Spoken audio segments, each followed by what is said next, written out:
Chris from Slick Cyber Systems. We're here for another video. I'm here with Steve, Jim, and today we're going to talk about fingerprints, biometric data. Is it secure? Is it really safe?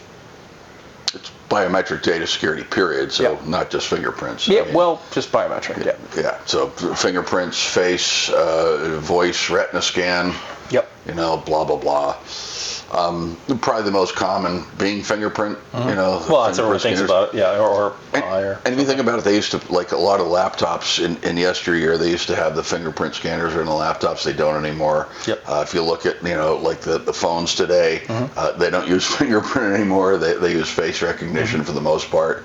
Well, it's fingerprint with another component to it, like it feels the touch, not just the print, something electrical about it.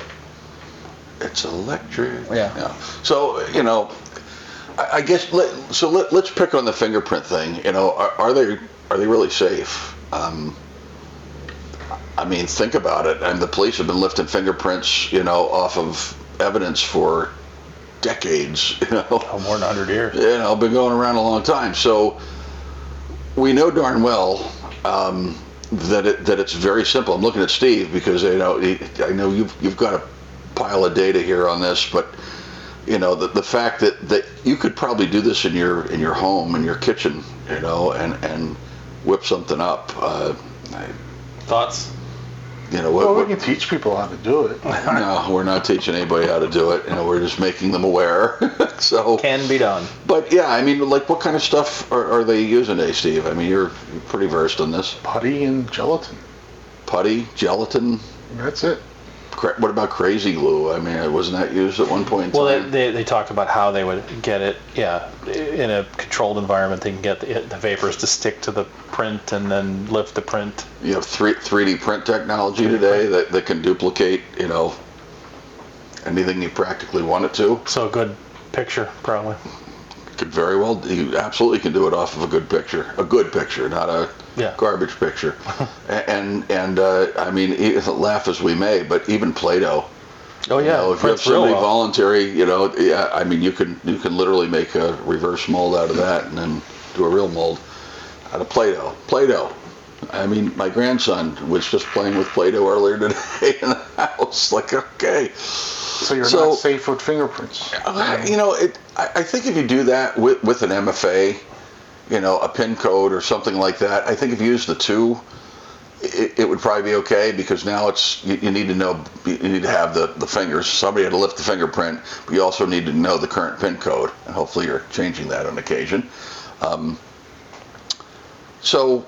Doesn't mean it's a bad thing, though, that someone chooses to use the biometric as versus a constantly rotating list of passwords. The same password, which is their dog's name. Yeah, I mean, agreed. I think it's definitely more secure than that. And guys, what about the hacking of a database, right? I mean, let's face it, the feds. I mean, everybody. There's databases with. Well, biometrics should never be stored in the cloud, because it shouldn't be. It never. Especially HIPAA laws. It should not be. Because you got to store those locally, and you got to have some sort of way of deleting that information. So you have a patient, and you take biometrics from a patient. How are you storing that? It's supposed to be, minimally encrypted. So it should be encrypted. Yeah. And I mean strong encryption. Not. Well, I meant minimally. It should be not minimal level. I mean minimal. At minimum, you should be. No 128-bit stuff here. Yeah. This is 256 and higher. Encryption, preferably 2048. So the new word is genetic ID. A genetic ID, ooh. And we have 10 of them right here, that we could use. So moving on to face recognition, right? I mean, I know I'm an iPhone user, I know you guys are not, but whatever, it's a phone. I mean, it does what I need it to do. And it wasn't for my family, I wouldn't probably be using it. I'd be using, the other. But be that as it may, it uses face recognition to be able to log in. I mean, that's even replicatable, if that's a word. Like it is now, if it's not. So, I mean, that's kind of scary. And what if all you got to do is knock you out and put your face in front of it and unlocks it and some of them want to see your eyes. You have to open your eyes. Hold them up. I'm just saying. So.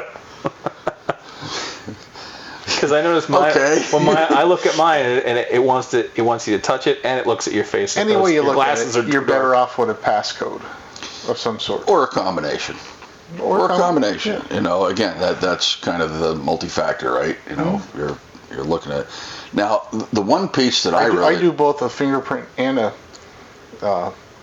pattern. The one thing I really like is retinal. Yeah. You know, scanning the retina, because that is very unique to every human being in the world. It's its own fingerprint too. It can be, but man, that's way tougher to do that. You're not lifting that off of a glass. You're just not. So, you know, it's at least, I think, a level above. It's just, you know, it's extremely expensive. You know, the retinal readers and blah. I don't know.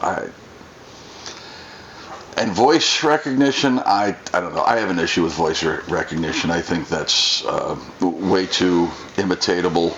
I mean, geez, you know, a good digital, you know, recorder could replicate, you know, you logging into something and simple AI anymore. Just get some basic video of you, and then you replicate your voice. Yep.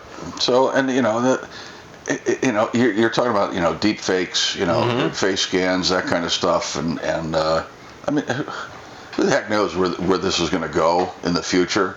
So, you know, if/when biometric is used more. I think it's going to be. Yeah. It's just a question of, you know, what methods are they going to employ, and are they going to require an MFA component to that? I would imagine they would.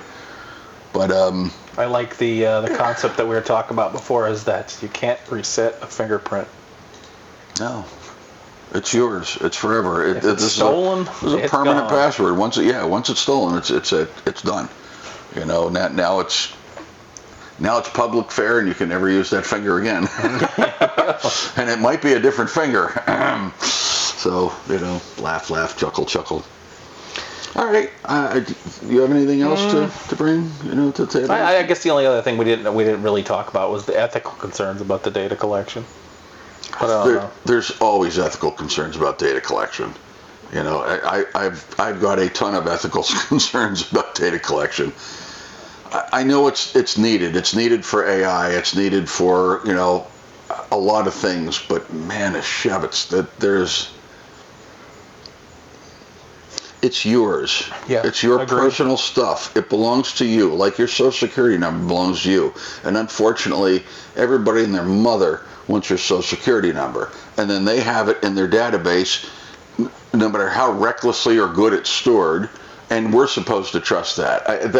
I have an issue with that. I really do. I don't think companies are hammered enough, including our government, are hammered enough to protect that data like they should be. You know, I mean, this is life-threatening, changing things. Yeah, privacy is gone in America. Until someone wakes them up and starts bringing it back. Dude, I think we're all doomed on that piece. I hear you, and it's the government that's. But it's not just America. It's not America. It's the world. True. The world. It's just gone by the wayside. It's like, well, now this is corporate data. Now it's not. You know, not just you. You know, oh, you want anything? Well, then we need this data. Didn't they just recently say? I know it's not biometric, but it's genetic data from like that. Was it 23andMe or whatever? Oh yeah. Their database. He said that it's corporate now. We can sell the information. Well, and that's a scary thing. I mean, they just claimed bankruptcy. You know, a little bit ago, and I mean, goodness gracious. I mean, if that leaks out for those people, I haven't done it with them, you know. But I mean, for those people who have, you know, we're talking your genome. Yeah, they can map it. Is with these people. No. How about no? I think that is just so dangerous. They're even doing it through your watches and other devices that collect other health information. They're stealing that information. I know. Yeah. They're stealing the information off. And it's again, it's not right. Be that as it may, until we the people say we've had enough and this has got to change, you need to find different methods. We are in the world we're in, and you either have to live it or you don't. You know, go out in the woods in Alaska or Canada somewhere and pitch a tent and live off the land. I mean, if that's your thing, you know. Personally, not for me. I don't feel like meeting a grizzly bear or a brown bear at any point in time in my life. So, other than through a lot of glass and some distance, but my thing. Okay, good enough on the subject, guys. Can we close it up? Yep. Steve, you have anything else? Nope, all good? Okay, Jim, Slick Cyber Systems, Chris, Steve. We're here to answer any and all of your questions that we possibly can, which I think we could probably do most of. 570-215-8888. 8888, the crazy eights. And slickcybersystems.com. Chat, everything else available. We've said this in every video, so if this is your first, watch some other ones, you'll hear it again. So give us a shout. We'll be more than happy to help. Have a good one. Take care. If you find this content helpful, please like the video, subscribe, and share with your friends and your colleagues. Thank you.